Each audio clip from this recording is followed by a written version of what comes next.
Hey there, mathematicians. Great to see you today. Glad you're here. Okay, we are going to work on our target and where we left off in math when we were back together in school. So here's our target for today. Read it along with me. 1, 2, 3. I can add up to solve unknown addend word problems. All right, what does unknown mean? We've been working on that quite a bit in math. What does unknown mean? If you look at that prefix un, that means not. So it's not known, an unknown addend in a word problem. Who remembers what an addend is, mathematicians? That's right, it's one of the two numbers you are adding together in an addition equation. So for example, this is our unknown addend in this equation. So if you look at this equation carefully, what do we already know? We have one addend, and we actually know the sum or the answer. What do we need to find out? That's right, we need to find our unknown addend. Now this sometimes throws our brains off a little bit because we are used to having our two addends to find the sum, but we're getting really good at maybe looking at it a different way and finding our unknown addend as well. So that's what we're going to continue to practice today. If you look on your screen, I have this same equation written out right here. Let's go over a couple of strategies we've learned that we could use to help us find that unknown. So if we already know we have 65, let's say we have 65 stamps in our stamp collection.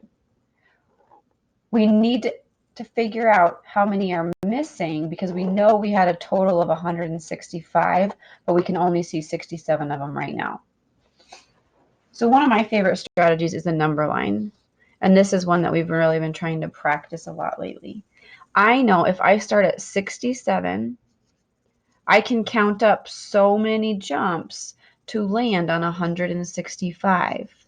This strategy will help me look at the difference or the distance between these two numbers, and that's going to give me my unknown addend. Right now would be a great time to pause the video and try this yourself on a piece of paper. All right, let's try it together.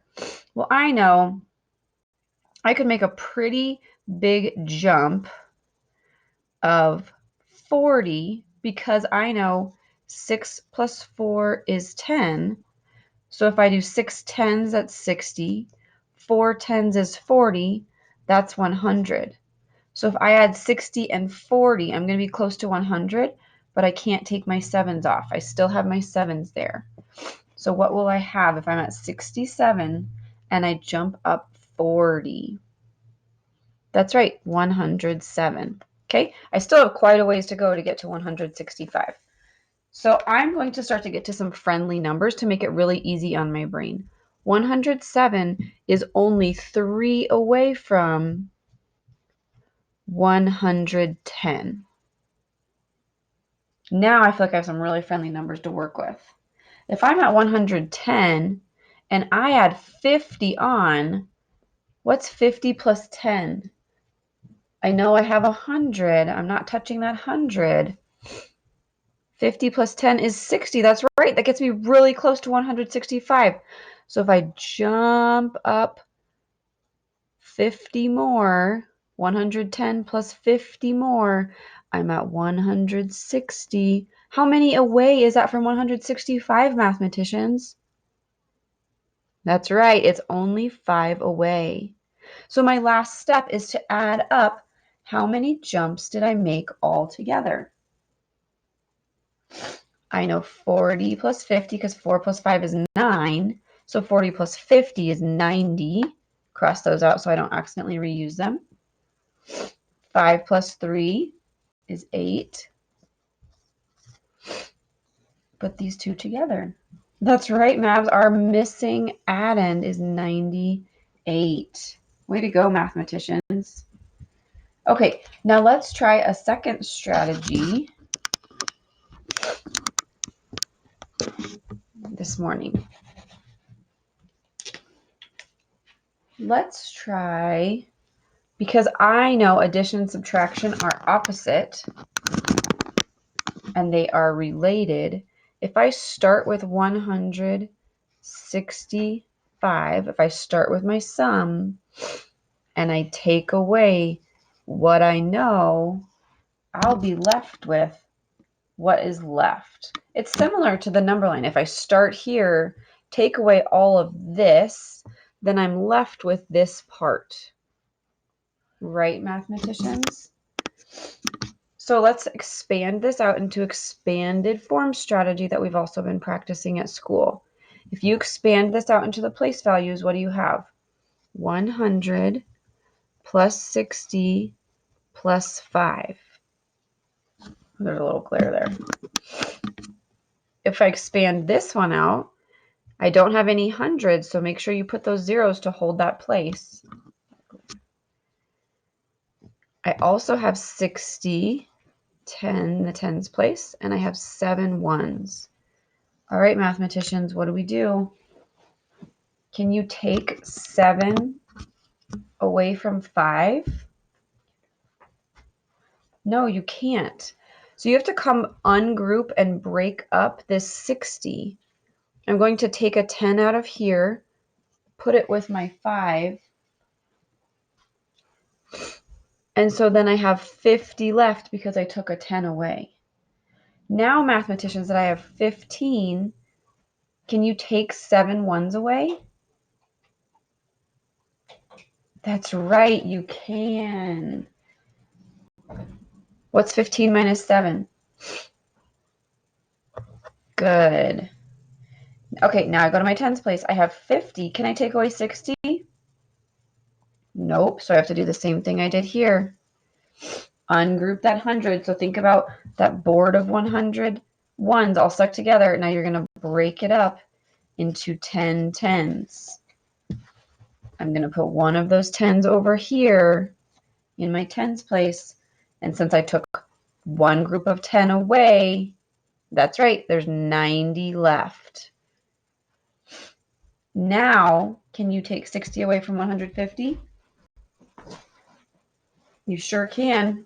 Well, let's see. If I take 50 away, I'll be at 100. If I take 10 more away, that's 60. So 10 less than 100. That's right. That's 90, mathematicians. Way to go. Did I end up with the same answer as down here? I sure did. And you know what? I realized Miss A made a mistake. I put my whole 100 over here. I didn't take a 10 out of it because we weren't working with the tens place. We were working with the hundreds place. So all mathematicians make mistakes. I took my entire 100 because we were working in the hundreds place and I put it over here. So I didn't have any hundreds left. That's why it works. Okay. Another way that you could solve this is starting with a base 10 drawing of 165.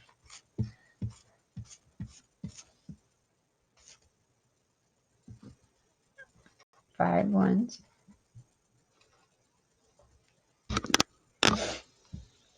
We can do exactly what we did here and start to ungroup what we have.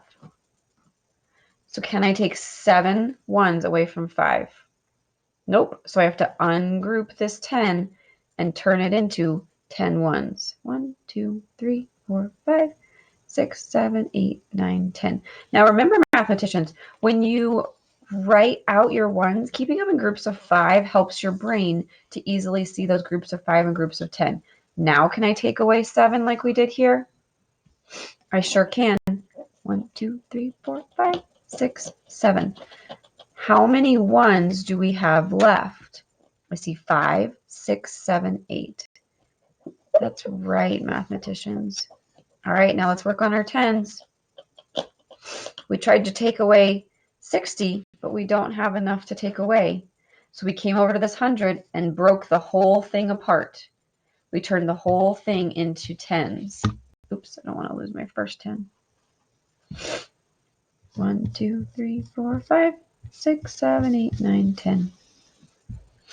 Now I have my whole 100 broken into tens and moved over to tens, just like we did here, and the 5 tens that we already had there in the 50. Now can I cross out 60? That's right, you sure can. We know this is 5 here and 1 more. How many tens are remaining, mathematicians? 5 and 4 more. 9. That's right, 9. So we have 3 ways that we got 98. Number line, expanded method, base 10 drawing.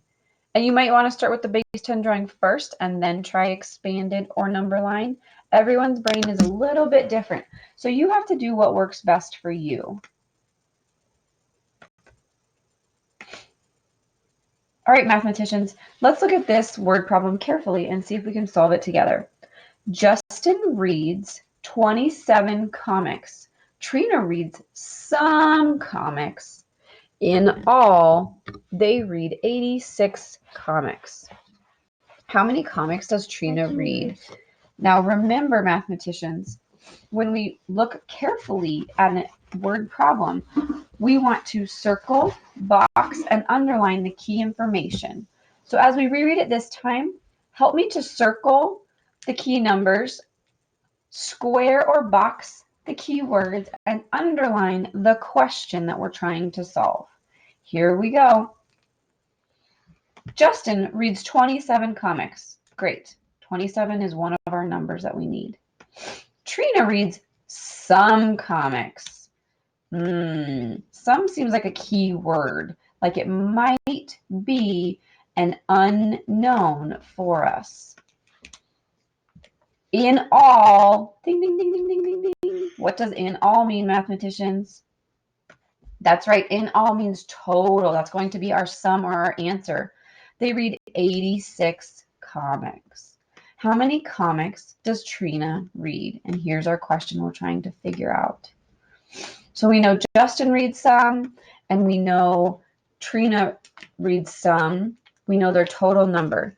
So Justin reads 27 comics. Trina, we're not sure. That's what we're trying to figure out. And all together, they read 86 comics in total. So here's what my equation looks like. See if yours matches. Justin reads 27. Trina reads some. This is our unknown addend we're trying to find. And all together, they read 86. I want you to pick one of the strategies we just tried. If you need to stop and rewind, go back and rewind. I want you to try either a number line, expanded form, doing the opposite operation because we know addition and subtraction are related, or a base 10 drawing. 50, 60, 70, 80, 1, 2, 3, 4, 5, 6. All right, take your pick. Number line.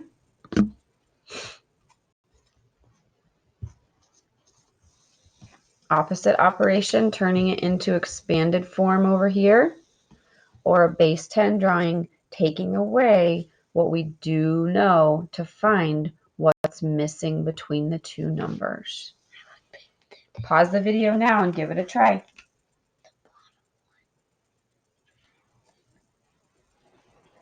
Okay, let's start with our base 10 drawing this time and go over what you did. Let's check your thinking with my thinking and see if we're on the same page together. Okay, Mavs. So here we go. We are taking away 27 because we know we have a total of 86. We want to take away the amount Justin has read, and that's going to leave us with how much Trina read. So if we're taking away 27, can we take away 7 ones if we only have 6 ones? Nope. So we have to ungroup this 10 and turn it into, that's right, ones. I can hear my helper here whispering. Ones. Now can you take away 6?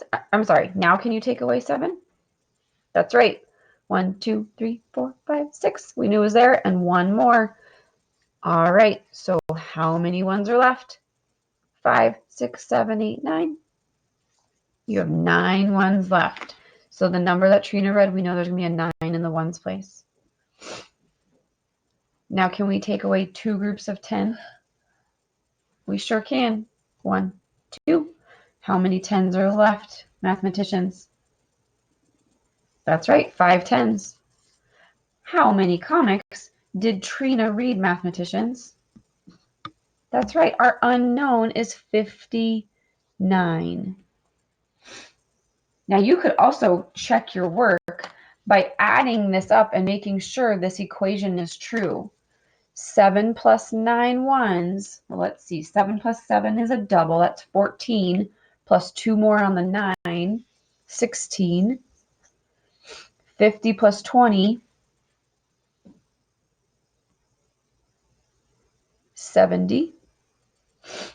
Now if I take the 10 from 16 and put it with the 70, I have 80, and I add my 6 ones, I get 86. So that must be our correct missing addend. Okay, now go ahead and try that number line or expanded form.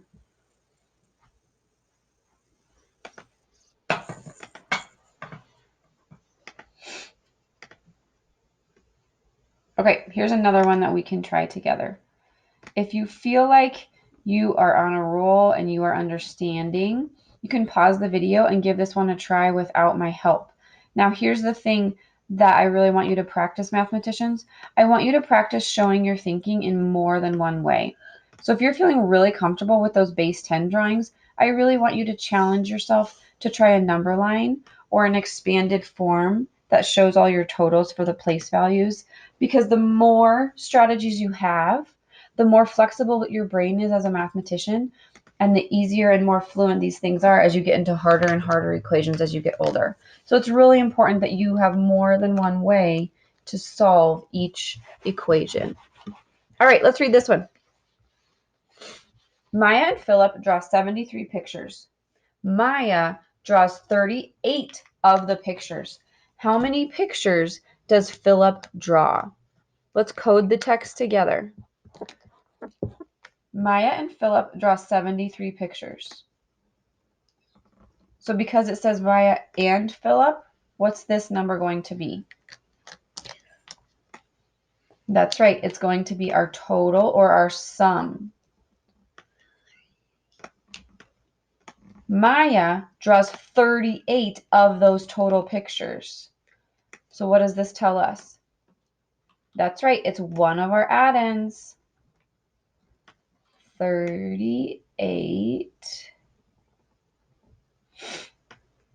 How many pictures does Philip draw? So what do we need to solve? That's right, we have a missing addend. The 38 that Maya draws plus however many Philip draws gives us our total of 73. That's right. So find a piece of paper, draw out your equation, and which strategy are you going to use to solve it? Let's do the number line together on this one. And remember, I want you to show your thinking in more than one way. Because we know addition and subtraction are opposites, and because we know fact families work together. So for example, we know 3 plus 7 gives us 10. So because we know that, if 7 was our missing addend, we also know 10 minus 3 leaves us with 7. So because we have that background knowledge as mathematicians, we can reverse this and say, if I have 78 pictures and I take away Maya's 38, I'll be left with Philip's total, and that will give us our missing addend. So let's try that on a number line and see what that could look like. What do we already know? We know Maya drew 38. We know they have 78 total. So let's find the difference or the distance between those two numbers like we wrote here, and that will give us our missing addend. Remember, addition and subtraction are opposite operations.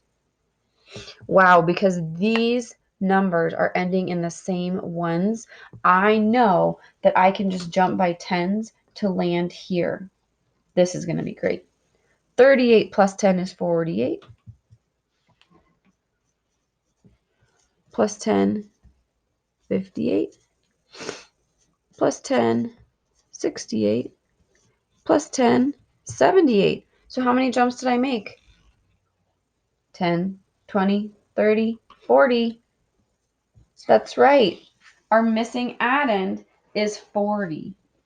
Maya drew 38 pictures. Philip drew 40. They were pretty close. They were only 2 apart from how many they drew, for a total of 78.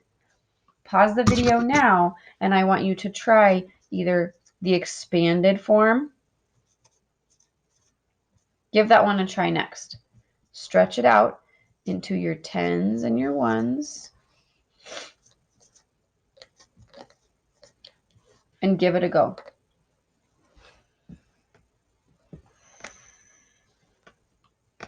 All right, mathematicians. So here's what we're going to do. Let me take away all of our scribbling.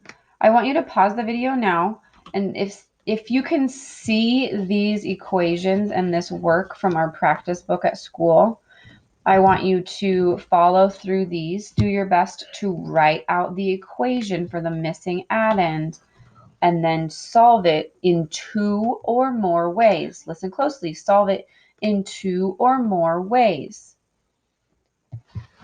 If you cannot see this very easily, you can grab your homework book that looks like this orange one right here,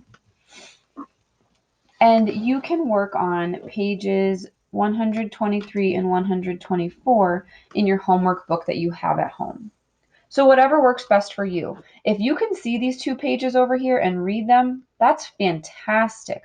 Go ahead and work through all of this page and as many as you're able to on this page. If that's just not working for you, try these pages in your math workbook. Pause the video now so you can see it carefully and have a great day. Way to go, mathematicians!